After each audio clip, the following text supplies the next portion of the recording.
Hey everybody, it's Brock, and we got a brand new episode of All About. We're at month 9 on the new reef tank, and we got a lot of exciting things to talk about. We're talking about some new goodies we bought, fragging corals together, Aiptasia outbreaks, cleaning the tank, coral line explosions, and more. I usually do a voiceover after filming, which is what you're hearing now, but once we get into it, I wanted more of a live feel where you are right beside me as I'm working through some of this stuff. So hopefully the camera audio comes through good enough, and I'm just so excited y'all are here.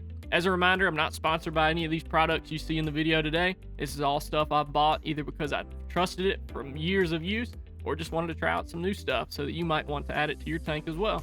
Let's dive in. The first thing we got is new goodies. So we got a bag full of stuff that I want to show off of what we've been buying over the past couple of months. Got a lot of cool things to show. Let's dig in. So first thing we got, just got it out of the refrigerator. You can see we've been using it like crazy.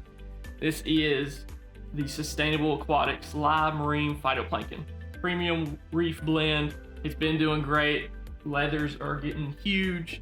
Everything seems to be soaking it up. Just overall, great coral food to feed. First time using Sustainable Aquatics and working out great. Just throw it back in the fridge. Next thing we got is, of course, some poly filter. You know I talk about this stuff all the time. Great filter media to put in the back. It's real easy. It's just a white pad you can throw in there. You can cut it up to fit it in your canister, in your overflows, wherever you can fit it. It does great, and it also changes colors based on what you're running into, whether you're running into copper in the tank. If you have high nitrates, high phosphates, that color change will actually show you what's going on. That's been something I've used literally since the beginning, 12 years ago.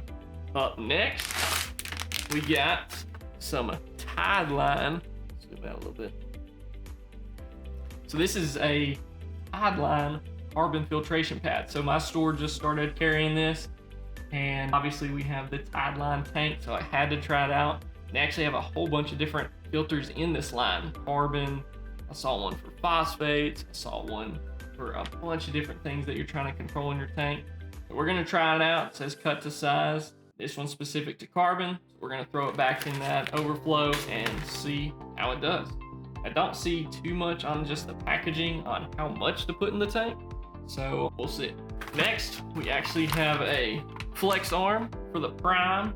So one thing I haven't talked too much about is the tank that sits right beside the 62 is a 11-gallon from Tide line. So this is slowly but surely getting some supplies for that one while primarily focusing on the 62. So this is the prime flex arm that'll be going on that tank. Then, of course, with the flex arm,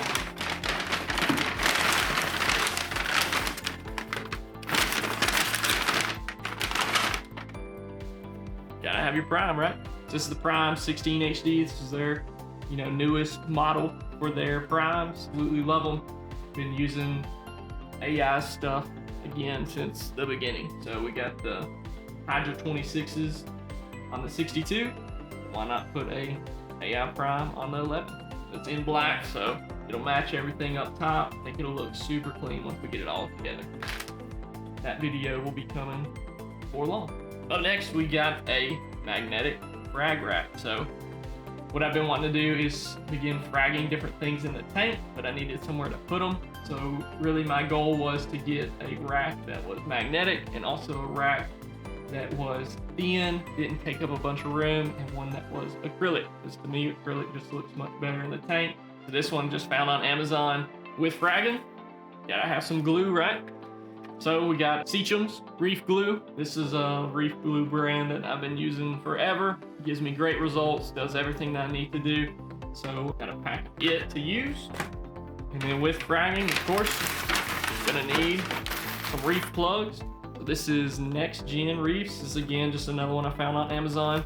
Just something budget friendly for me to get and try out as we're getting into fragging this tank. And the main things I was looking for is, nothing too big, but also nothing too small. And then ones that were purple or at least some kind of coralline algae color. I just feel like that looks better in the tank. It looks better if I start moving some of these frags around the tank. And it just all blends in right together. So do those. And then with that Next Gen Reefs, they actually came with glue itself. So we got plenty of reef glue to use. That was cool. Didn't even know that was coming with it. And then lastly, what we got is the mag float scraper. So like I've been trying to do in the 62 gallon is keep all 3 sides of the glass clean, not letting Coraline grow anywhere on them except for the back glass. Mag float does great, but I was really getting to that point where if I wasn't wiping the tank down every couple of days, and maybe I was waiting 4 or 5 days before I wiped it just to give the snails some time to get on there and eat some food, it was getting harder to scrape that green algae off. So put one of those blades on there and it has been working like a dream. So let's go ahead and open up this magnetic reef rack, frag rack, my goodness. So another thing that I saw on this one that made me really go for it, how these magnets are actually on this rack. I'll show you. Packaging looks great. Got the cover on the acrylic too, so you don't run into any scratches during shipping. Got a little instructions. One of the things that really got my attention is on this magnet. You can see, so this is going to be on the inside of the tank, right? So you got both these magnets here, and as you can see on these magnets, you got a very clear picture of how sealed this is in your tank. A lot of times people run into breakings of these seals, and you got a magnet just kind of leaching out into your tank and throw your levels off. Seeing that, I was like, oh yeah, we got to get this one. Makes it a lot easier on your life to know what's going on with some of this equipment that just kind of sits in the tank, right? Now, I don't know how much Coraline is gonna, attack this thing. My tank is growing Coraline algae like crazy. In each video, you'll kind of get to see how well it's doing against it. Got the little reefing art tag there. That was another thing that I was just trying to also avoid, because I've seen some people put huge branding on their thing, and kind of takes away from the natural look of your fish tank.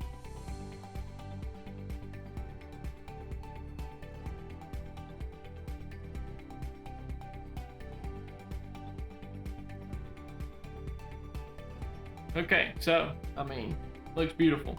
Extremely see-through, especially on the camera, you can't even see it. So I think that's gonna look great in the tank. And then these holes are built for 1/2-inch plugs and then also 1-inch plugs, so you get a kind of mixture. I think you can fit 16 1/2-inch plugs. We'll go ahead and grab some of these that we got and just kind of get an idea of what it looks like. Throw some in there. Perfect fit.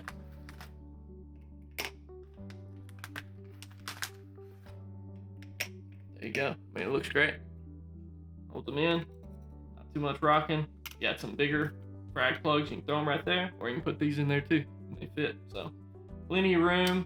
Got enough space where if you're doing your frags, if you got some things that might sting each other, I think you'll be okay splitting them up that much. Super excited about it. Let's put it in the tank. Another thing with this brand, hopefully it kind of shows up a little bit, but another reason I wanted to go with them is they have a whole bunch of different sizes.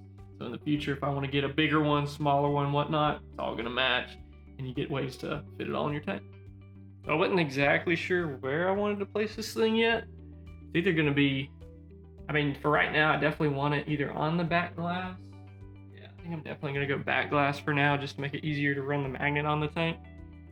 So I'm just going to slap it right in the middle with this Aiptasia issue we're dealing with. So let's just throw it there. One thing with placing these magnets that are going to sit on your tank for a long time is just make sure the area is clean. You don't want to end up in a situation where sand is on this magnet, and also maybe Coraline algae is usually pretty okay to lay it on. I'm going to rub my hand against the back of the tank where I place it just to kind of make sure it's going to be okay. But putting it in the middle, I don't know, kind of rethinking it. That's where the overflow is going to be. I don't know, let's just place it over here on the right, and then we will kind of go from there. Always get a little nervous taking these off. My firefish have been really jumpy. You can see, I don't know if the camera's showing it, but there's just a mass of little tigger pods running around right now. Going crazy where I'm about to be. I'm thinking about getting a mandarin goby just because of how well this tank's done with growing these tigger pods, and just kind of keeping that idea of having all these fish in the tank. Now, depending on what frags I actually put in this, obviously will depend on also where I place this thing. I don't want to end up in a situation where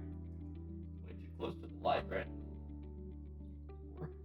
Need more current, less current. How it goes. Alrighty guys, we got our first little frag rack in the tank. So another thing, if you end up like right now, let me move the camera over some. You can see I'm a little crooked, right? You don't want to just slide these if you're readjusting where it goes. That's another situation you can get in where the sand is behind that magnet and you end up sliding it against that sand, scratches stuff you don't want to be scratched. And that time I went a little too high.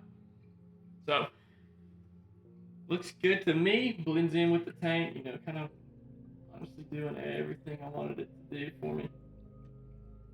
I'm picking up the magnet on the back and then moving it. That's probably one of your best bets to keeping it from scratch. It looks great. I mean, I can zoom out the camera and, I mean, can't even tell it's there, except for the two magnets on the back. So we'll go ahead and throw some plugs on it, just so you can get that view. Now, when putting a lot of this new stuff in your tank, you could, you know, soak it in some Ricordeas water. Any kind of little cleaning you could do. For me, though, I'm just gonna be trustworthy with it. Let it ride.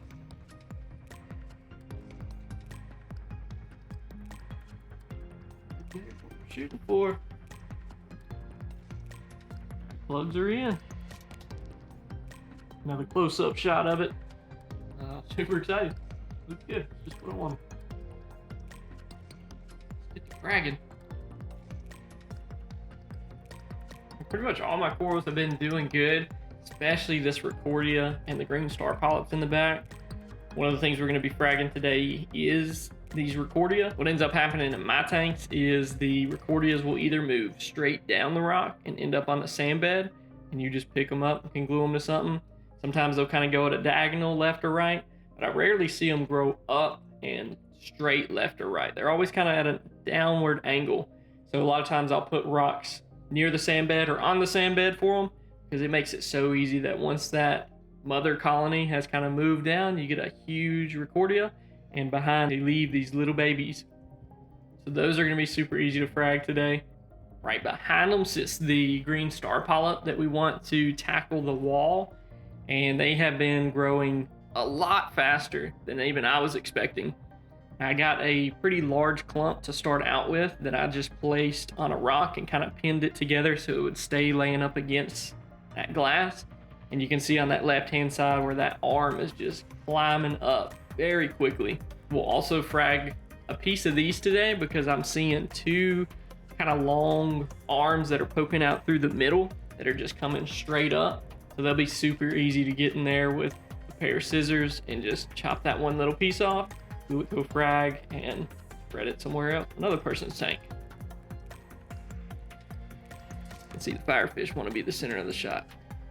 One coral that hasn't done so well is this frog spawn. Whenever I got it, it was a branch with just these little bitty frog spawn heads that I wasn't sure what was going to happen with them. They seemed to do fine for the first couple of months, but then where the Aiptasia originated from was from their branch, but I got those off. But then once the Aiptasia exploded, they were also getting stung by those, so I moved them.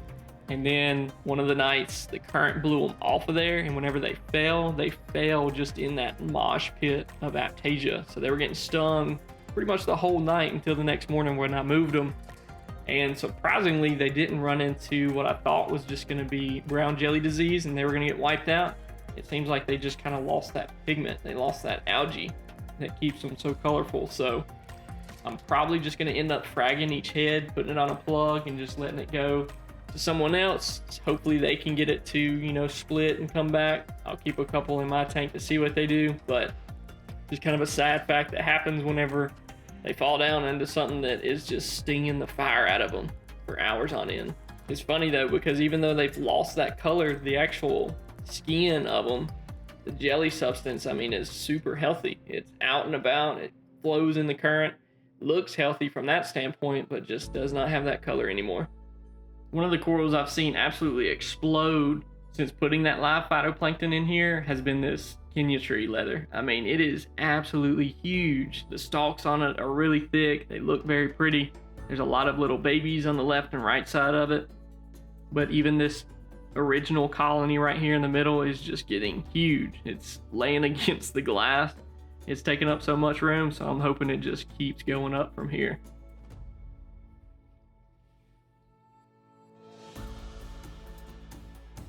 Now we got our original colony of those green pallies.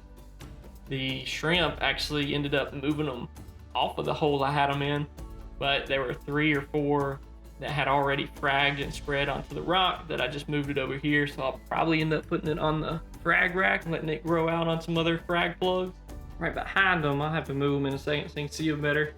Is what I think are called Zoas. So this is another one that the shrimp kept dragging around the tank and burying it under the sand. They lost a little bit of their color, but it's coming back. And I'll probably end up putting them up on the frag rack so they don't deal with anything. They're just good to go. In the middle on this old cocoa worm, there's actually these green Ricordea mushrooms that I'm really hoping spread out. They got Aiptasias and hair algae growing on here, so I gotta get rid of that.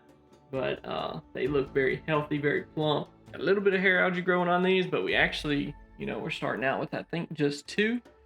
And now we got 2 right behind them on the rock. So they're definitely spreading out slowly but surely. It'll really blow your mind if you're thinking about getting a pistol shrimp, as I had gotten the 2 Ricordea mushrooms in this corner here.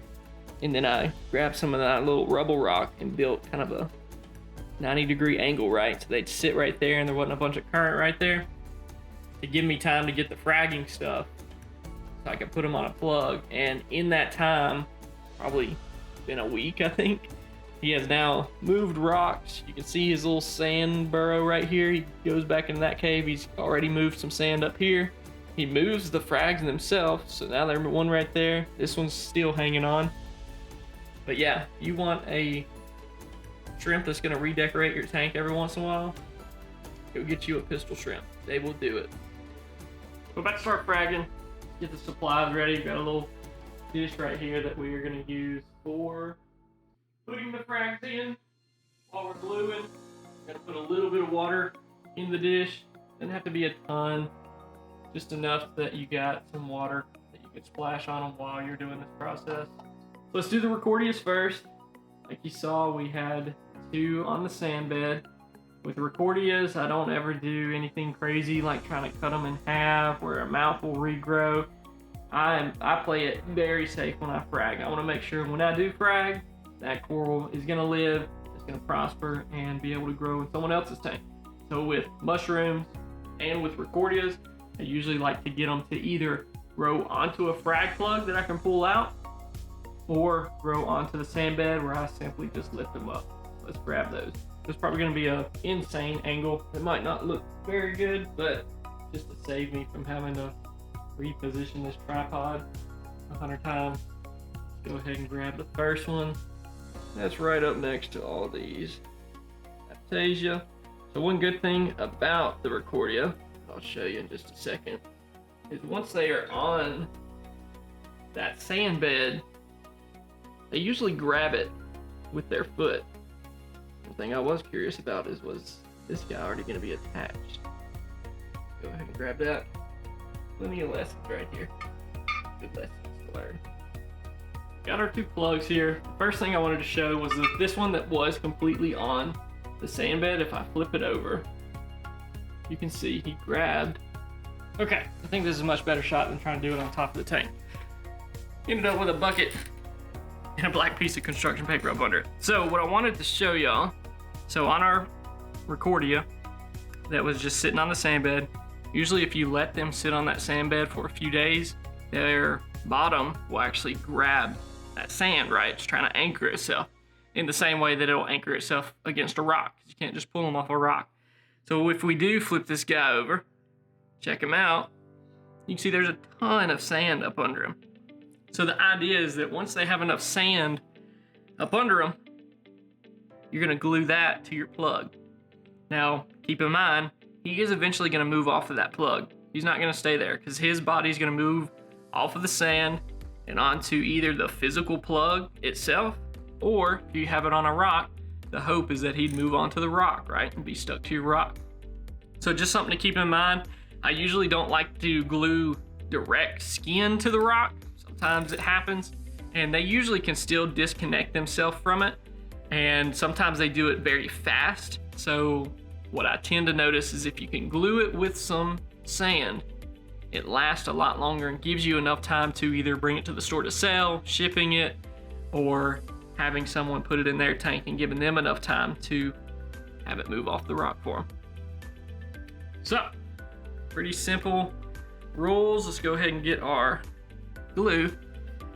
We're gonna go ahead and use our reef glue from Seacham. So, pretty simple on getting it ready.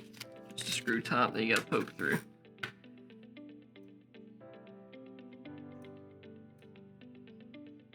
All right, glue's ready. That to the side. Got my plug down here. Now another thing, when you're doing fragging, or really just anything in the tank, I always try to tell people to wash your hands, right? You wanna wash your hands before going in, you wanna wash your hands after. Especially whenever you're doing things like Zoas. They have a chemical on them that you absolutely do not wanna get in your eyes, on your nose, and your mouth. So be very careful. I see a lot of people, they'll wear gloves, which is super good. That's even higher precaution than what I'm using right now. I've just been in it for so long that try to keep my hands clean and just go into it. I've been stung by who knows how many corals, so we keep it going. So we got our plug, we got our Ricordea. Now you can either glue on the frag, put it on here, you can put glue on both, whichever way you want to do. I'm just gonna put a good amount on top of the plug. I'm gonna set him on it with a light pressure and then give it enough time for it to seal, and then we'll drop him back to sit inside the water while we get the other one going. So let's go ahead and give it a little squeeze. Stuff comes out good. I'm usually somebody that uses more glue than you probably need. I just really like to make sure that we got enough on there, right? So we got a solid heel of glue. Watch where you put your glue. And I'm gonna take this guy up. There he is. Obviously still wet, but should give him enough time to sit on this plug. I'm just gonna lightly, just like a feather, press down on this. Now with the mushrooms and Zoas, honestly both, when you remove them from the tank, sometimes they can squirt water out. So please keep your eyes out of the way when you're having to deal with some of these kind of corals, because they'll get you. Now this glue, I can probably look at the packaging, but usually with these more kind of super glue, instead of just like the clay that you can use whenever gluing rocks together, this super glue should dry pretty fast. Like I can already tell I got a bit of hold here. So I'm gonna go ahead and set it down back in the water in hopes that, you know, it's gonna be okay. And then we got one frag plug done, guys. Simple as that. So that's fragging the Ricordea. Works the same way with mushrooms. This next one gives us a little bit different of a scenario, right? So now we're dealing with a Ricordea that has been sitting by those rocks that it was on. You can see the sand bed that it had right here, and now it's done moved over and actually attached to the rock itself. Now what I'm dealing with is this is actually two pieces, right? So I can tell he's slightly on this other one, right? So I'm just kind of moving him back and forth, right? Hopefully it's not too hard of a pull, or too hard of a grab, I should say, that you have to pull him. So I can already feel it, and it let go just like that. So he was probably definitely moving to this rock to lay more babies, right? That's the whole point. And thankfully he just came off as simple as that. So we got a beautiful Ricordea right here. It is actually already on a rock. So at this point, it's kind of up to you on what you want to do. I personally would like to get them on a smaller piece of it and then glue that to a plug. So I'm gonna go get my pliers and we'll do that. Now the good thing about this rock is this is life rock from Carib Sea. It's what 90% of the tank has in it. And kind of a good and bad thing about it is it is kind of fragile. Like if you drop it on the floor, it can break. If you use some tools to kind of shape it in your own way, you can also get it to kind of form what you want it to. So I'm gonna use just a needle nose plier just to see if it will unhook itself.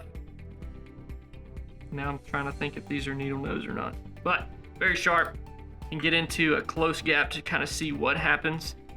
I'm just gonna kind of start from under. A little pull. There you go. So now, got a smaller piece of it, right? So that's honestly, couldn't have gone better. But with this rock breaking as easy as it does, sometimes it doesn't break exactly like you want. If you saw some of my very original videos when I was trying to get some anemones into the tank that was connected to that rock, I didn't want to bring the whole rock into there. I actually took just a screwdriver and a hammer and was just chiseling away as if I was trying to make a statue. And it works great. The inside of it's real bright white. And then look at here, we got our rock with the Ricordea on it. So couldn't have asked for a better fragging right there. Now again, these are all just in a shallow bit of water. As long as you're splashing them, keeping them soaked, you really don't run into issues where they would like perish, you know. So we get another frag plug in here, and gotta kind of understand where this is gonna sit. It's a pretty flat spot right there. We might go for that. Pretty good. Could go for that. It's just a really tall. With him being on a rock, you might have a better chance that he stays on it longer. But at the same time, you put him in a new tank, he might decide, hey, time to travel and lay some babies. So he might work his way right down this frag plug like that. So it's pretty cool. So let's get the glue in. I'm gonna dry it off too, just to make sure this glue has a good hold.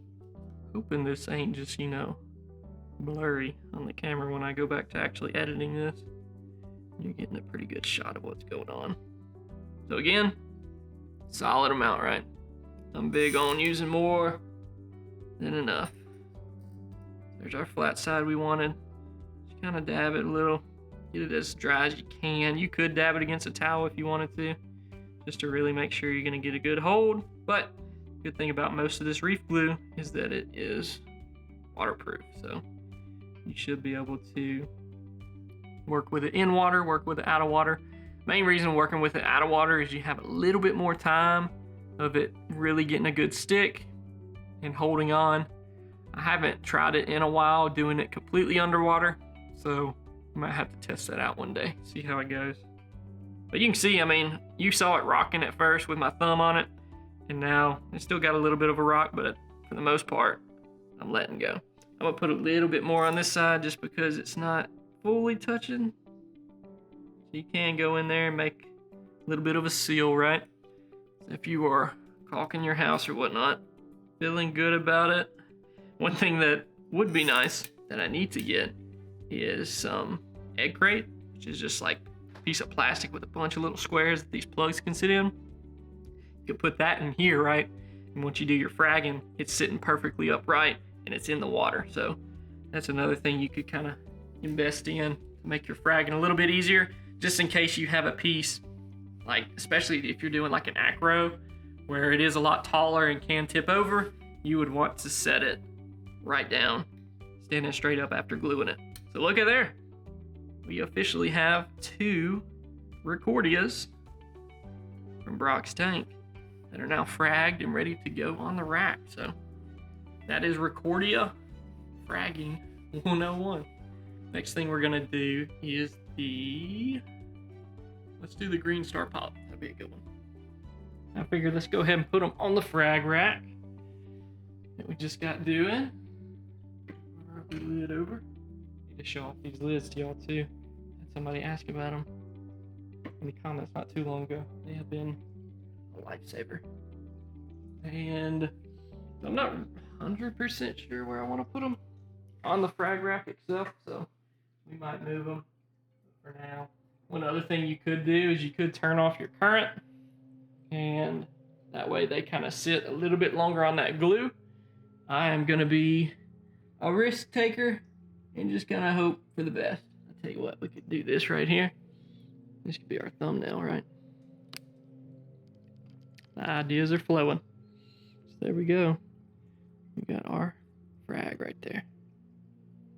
So let's go ahead and put them on the shelf. And look at there, guys.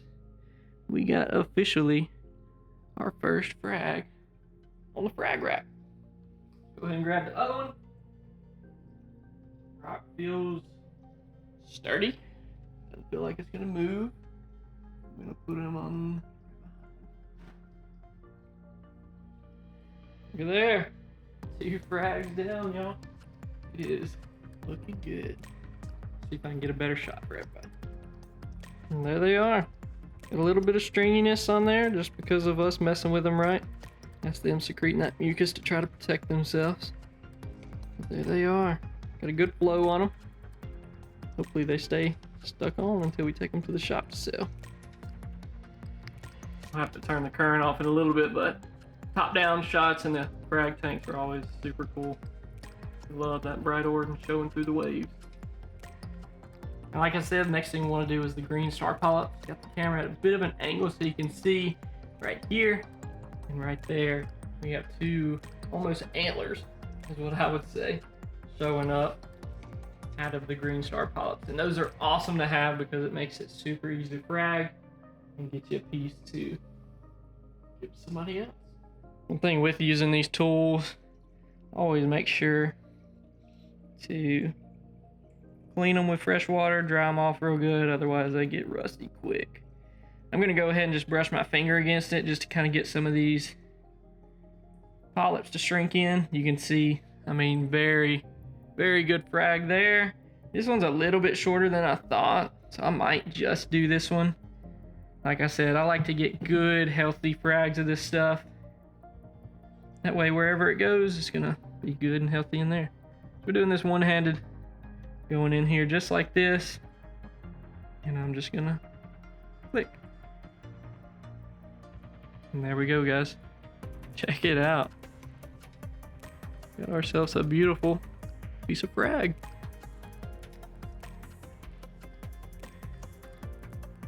Great shot. That might be the thumbnail too. Gonna be a tough choice. Okay, we're back at Brock's legendary fragging station. So these are just 2 rocks from earlier, right? Put those to the side. Then we have our 1 antler of green Star Polyps. Green Star Polyps can sometimes be tricky because it is just simply skin that you are dealing with, unless you are grabbing a whole rock of it and taking that out.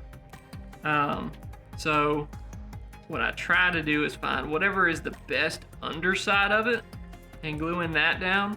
You could also, you know, take a couple pieces of rock and rubber band it together against the green Star Polyp where you're almost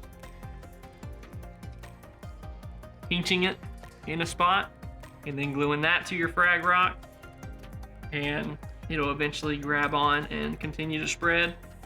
But for this scenario, we're just gonna go straight to gluing on the Star Polyp straight to the frag plug. So right here looks to be the bottom to me.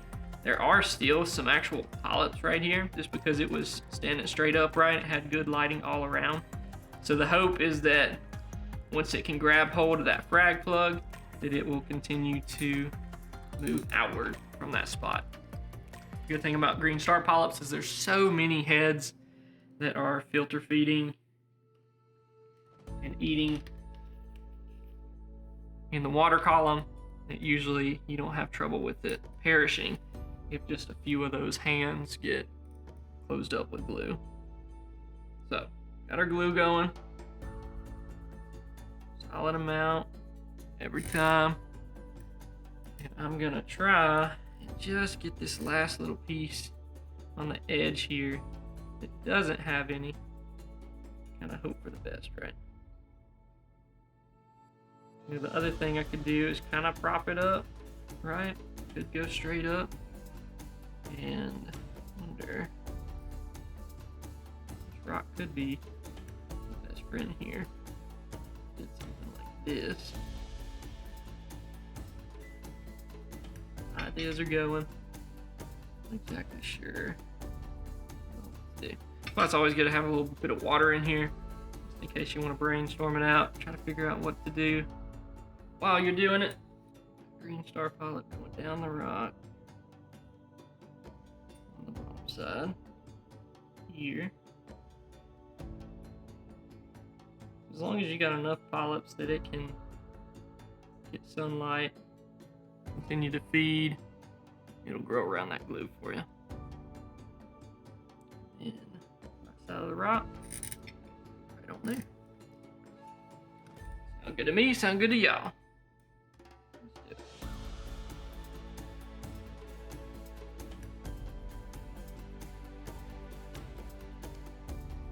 Solid amount of glue.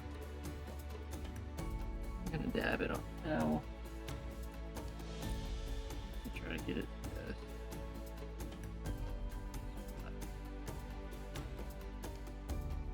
A solid hold. I'm gonna go around the edges just in case. A little bit more. I can tell it's already hardening up pretty good in certain spots. So, Saltwater Reef glue. It is. That's what you want. I'll have to try that other kind just to see how it works. Give you an update on that whenever I use it, but definitely gonna go with Saltwater with. Look at there, guys. We got another frag plug. This time a green Star Polyp. Let it sit about another 30 seconds in the water, so it's good. We will put this thing on the frag rack. That'll be our third frag, the 62. All right, let's get him in. All right, we'll put him on the very outside. There we go. Got our third frag plug in the tank. Looking good. All right, so up next we have the Rostas and we have the green Palys, whatever they may be called. Now, this frag that I got from somebody, I was like, what in the world is going on? Why is it sticking up like that? It doesn't have a bottom. Then I realized the thing is just literally a frag plug that's upside down. So all the Zoas are on top, so I'm just gonna put some glue on it, put it on a frag plug the other way, and then that way I can put it on the rack. Since I got some already in the tank, they're growing great, I can sell that and just let it go to somebody else's. So let's do that first, that's easy.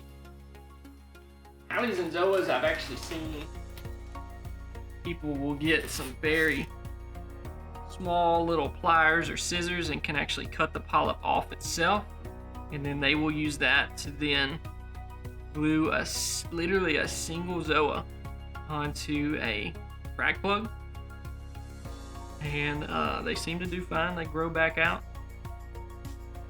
For this scenario, you know, we are dealing again with Zoas, like I've said.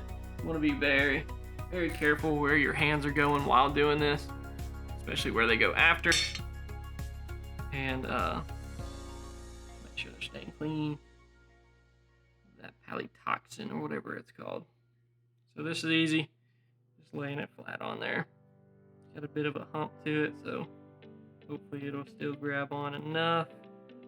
I can add it to the frag rack. Pressure right there. So these Zoas, I noticed, they actually are. Get the camera to think about it. There we go. So there's actually a little piece of I don't know if it was a piece of coral or what that it was on, but I'm thinking if I can get that off, and I have a whole nother frag I can put somewhere else. And then this has already stuff on it that I can glue to a frag. So if I pull up here, you can see it's already kind of letting go. And then a little pull. So we got just a couple, and then all the rest of them was on there. And then we got two brand new frags we can put her down on. Alright, glue again.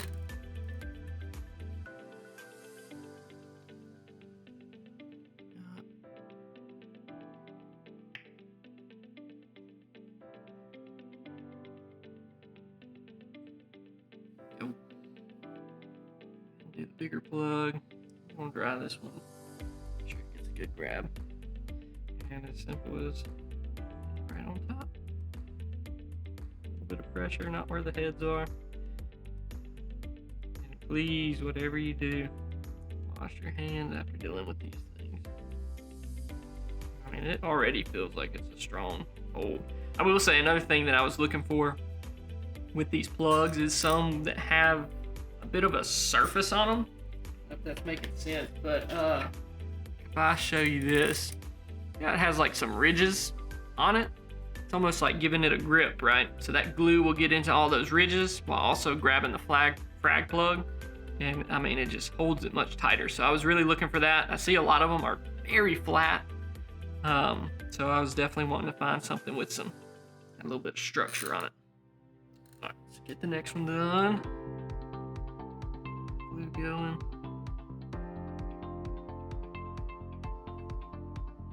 With these being taken by the shrimp and not able to be found, he lost a few days of sunlight, so they're a much lighter color than what they originally were. Kind of hurts, but that is the perks of having a pistol shrimp, I guess. You get this incredible symbiotic relationship with the goby, but on the flip side, you got somebody that is really trying to decorate their little cave. There we go. 3 done right then. Check this one just to make sure. Got enough hold that it should stay on the stand. Let's go at them, guys. This is a can. Put them in the right spot, maybe. It's a can. I'll get a better shot in a second. That survived the ice storm. Like the only coral that survived, and it's had good days. It's had bad days, but weirdly enough, I saw the urchin on it one night, thinking, "Oh man, it's gonna clean off that hair algae on it." I'm not kidding you. The next day, I came in here, and 2 heads were bleached completely. No flesh left. I was thinking to myself, okay, we got a coral eating mosquito urchin. Let him.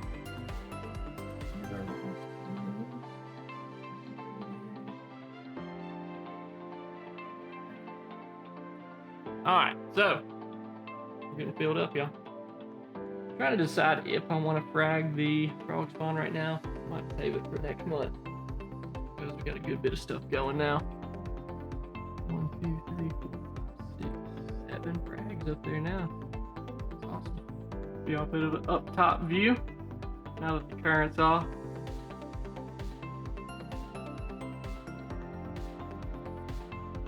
Awesome. Super exciting. I'm going to take you around the tank. We obviously do have a substantial Aiptasia outbreak around the tank, which all started from just a few on a frog spawn coral that I got, and taking care of those did not stop the issue. They ended up getting past me, and with me feeding the tank so much, being a reef tank, they have been absolutely loving it. I've been going back and forth on how to deal with them. One of the things I wanted to do was first get a file fish. I just thought that'd be cool to get footage of them eating the Aiptasia to show off, but at the same time, I'm so big on LPS corals that I was scared they'd get in there and start just tearing stuff up. I've seen it in the past and wasn't sure if I wanted to risk that. I don't have a ton of stuff in the tank right now, but just having them in there and then having to deal with taking them out once you do get corals they would eat, that's a bit of a headache. And then I was thinking about doing a peppermint shrimp that eats them, but at the same time, in my experience, whenever they do run out of food to eat, they start going after your other corals, whether it's Zoas, Palys. They will find other food to eat, or you put them in there and they just eat the food your fish eat, and they don't even go after Aiptasia. I was kind of hesitant there. I've seen those Aiptasia eating nudibranchs online, which look awesome, but they're also a lot more expensive than I was expecting. Some places were $50 for just one nudibranch, so I was like, ugh, don't know if I want to go that route. I think what I might initially do is just use a basic chemical that you can buy. The one I have on hand is Aiptasia Away. I'm going to use that to try to take out as many of them as I can. If they end up going away, good, we'll move forward. If not, we need some kind of natural thing that'll get in there and eat them. will work with that too. So first thing, we're just gonna go with the chemical, and then we'll see what happens.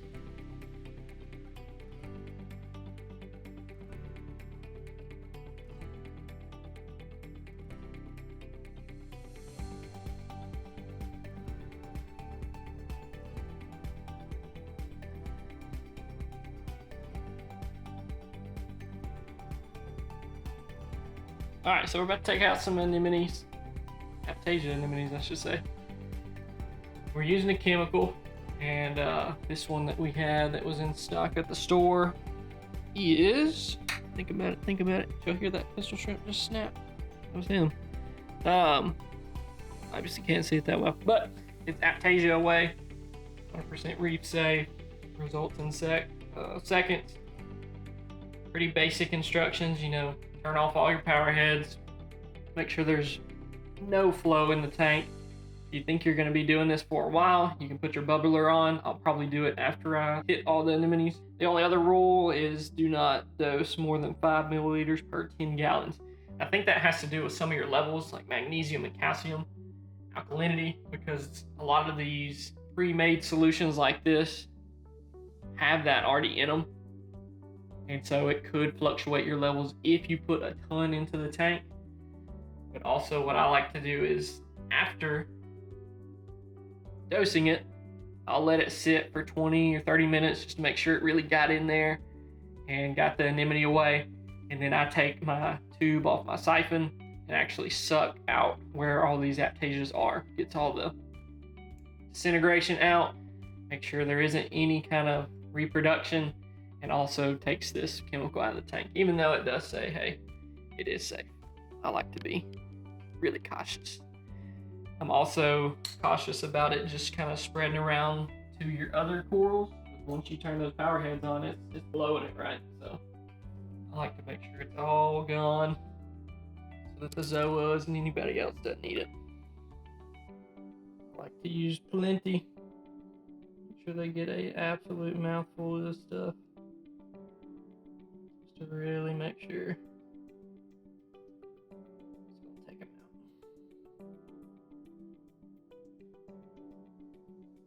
Also gotta be careful about some of the sneaky ones. They'll get up in there and back in their little hole. You end up missing your shot. Some of the tiny ones.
Okay, so we only had like a little less than half a bottle in that thing, and we just ran out. So we did at least get majority of this left side covered.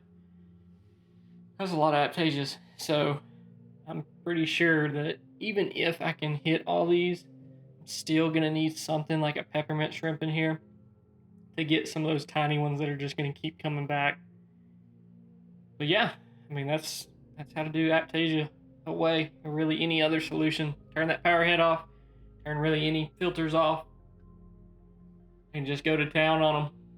Looks like a winter wonderland in there right now.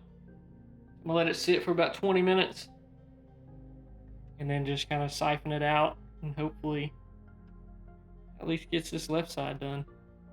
My goodness. 2 months, literally. Like in the 7-month check-in video, I think I even got a comment on it, and they were like, hey, watch out for them Aiptasias, and I saw them on there. Dang. 2 months later, and they have absolutely exploded. Tank's well fed though, so it doesn't help to also be just feeding them so much. But corals gotta eat. I'm gonna give y'all a zoom in shot right here. So it's like, even though I hit those biggest ones, right behind them was just even tinier babies. They'll put a little arrow to show y'all right there, and right there. So I'm thinking definitely gonna have to get something in here that just eats them for a living. Put me in a better spot. Okay, so it's been 20 minutes. Let's go ahead and siphon this stuff out, and we might be doing a water change as well. Really worried about doing the same. We'll just take some water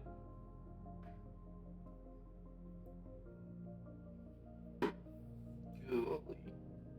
Scared firefish.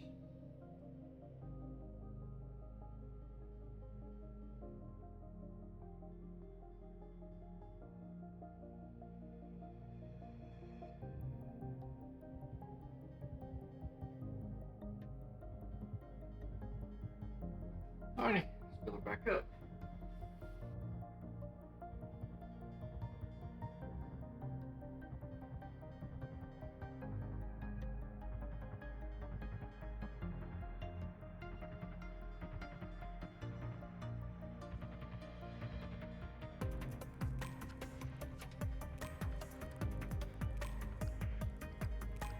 So this was one thing I thought has just been absolutely incredible.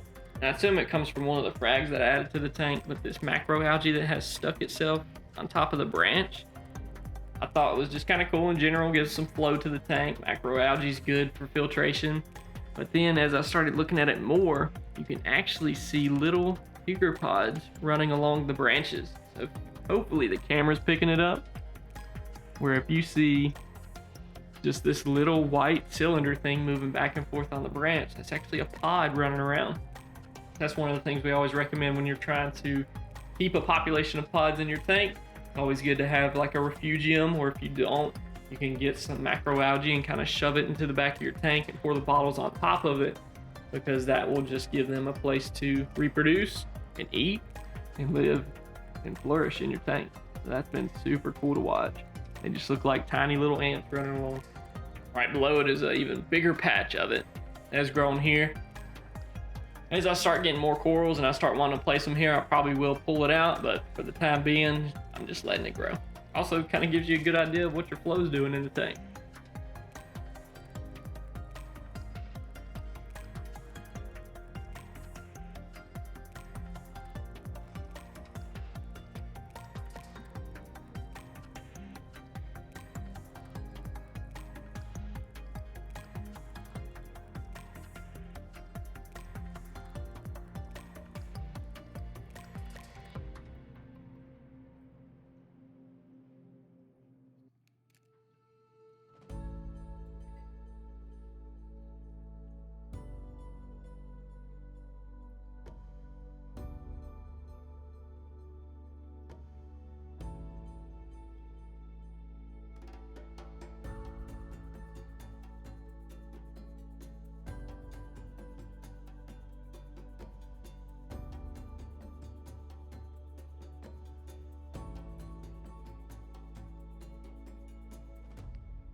This is what's so crazy about Aiptasias.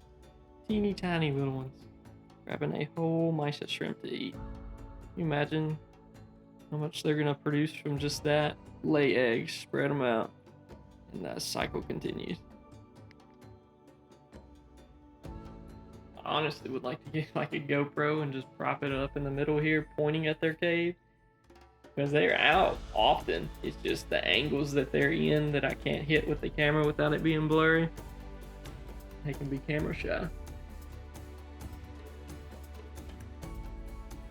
Let me get him to that one more time.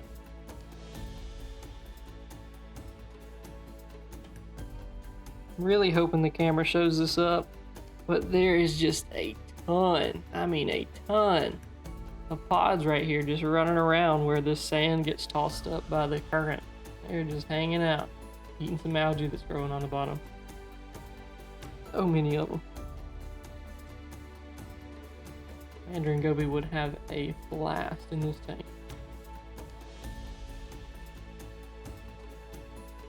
Alright, so the other thing I gotta do, get these old filters out. I'm hoping the old poly filter is a certain color. Most likely gonna be brown, but it just kind of shows you what this stuff can do for you to help you out on what's going on in your tank. Very surprisingly, or not so surprisingly, Aiptasia were also back here. Alright, so this is just regular marine land filtration. All the, there you are. So definitely brown. Which is a normal sign for detritus buildup. All the regular stuff that's going to increase in your water levels. Essentially just telling you, hey, we are trying to take care of nitrates for you. On this other side, we got a bag of pure. Look how crazy that is. It's an Aiptasia. Right there. On the bag. These are everywhere. Unbelievable. More marine land filter. Basic grabber. Okay, so we'll just do a little bit of marine land in there in the back.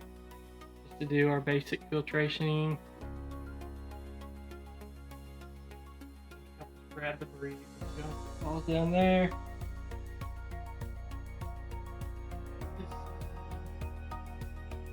Debris. Yeah, so here it is. I was looking at the back of the poly filter. The dark brown organic waste. That's what we want. So you don't have to activate it or anything. You chunk it right in. Right side again.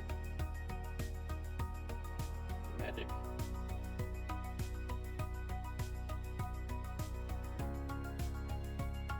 Alright. So yeah, I'm just gonna cut it to fit and we'll see how it does. Like I said, this tide line has a bunch of different kinds you could get. So we'll have to try them out and see how they do. Carbon, doesn't say you have to do any activating. Throw it in. For the best. That all looks good. Scarlet Hermits love this tank. Over here on the right side, it kind of is a bit of a dead zone. There's still a bit of a current that comes through, but it is a lot slower than what's on the left. Some hair algae will definitely grow on the sand bed, and they just love it. They will go to town on it. I try not to just do a 1000% pristine, clean tank with no algae, just because I love cleanup crews and I love seeing healthy ones, especially like these Scarlet Hermits. They are out and about, always eating some food, just very healthy. And there's algae in the ocean, so why not put some in your tank? Okay, I was not expecting an hour's worth of footage, but if you made it to the end, I really hope you enjoyed it, and I also hope you got to add some tools to your toolkit. I didn't get to go over every section I thought I would, so we'll save it for next month's episode. Thank you again for taking a deep dive with me on this 62-gallon check-in. I can't wait to see where I take it next. Don't forget to hit that like button, add some comments, subscribe, and reach out to me on Instagram if you ever have any questions or just need some help. Stay safe, be kind, and I'll see y'all later.